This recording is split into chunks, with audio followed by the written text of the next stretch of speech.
अस्सलाम वालेकुम बच्चों, आज हम नज़्म पढ़ेंगे। कलम और किताब।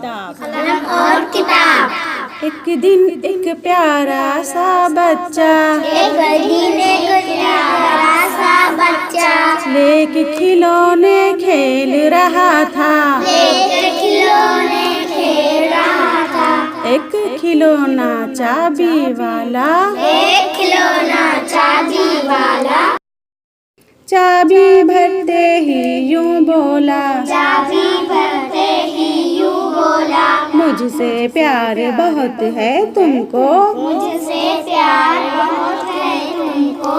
अब पढ़ना लिखना भी सीखो। अब पढ़ना लिखना भी सीखो। एक किताब ने भी मुंह खोला, एक किताब ने भी मुंह खोला, जल्दी से फिर कलम भी बोला। जल्दी से फिर कलम भी बोला।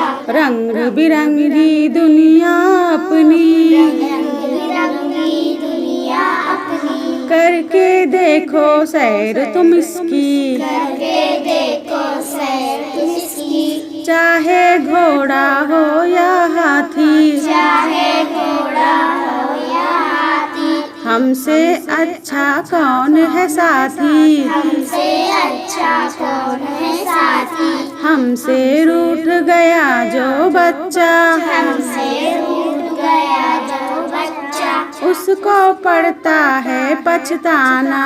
उसको पड़ता है पछताना।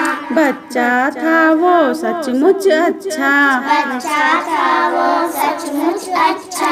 कलम किताब उठाकर बोला, कलम किताब उठाकर बोला, तुम दोनों से प्यार करूँगा, तुम दोनों से प्यार करूँगा, तुम दोनों से प्यार करूँगा। तुम दोनों से प्यार करूँगा। खूब पढ़ूँगा खूब लिखूँगा, खूब पढ़ूँगा खूब लिखूँगा, खूब पढ़ूँगा खूब लिखूँगा। खूब पढ़ूँगा खूब लिखूँगा। एक दिन एक प्यारा सा बच्चा, एक दिन एक प्यारा सा बच्चा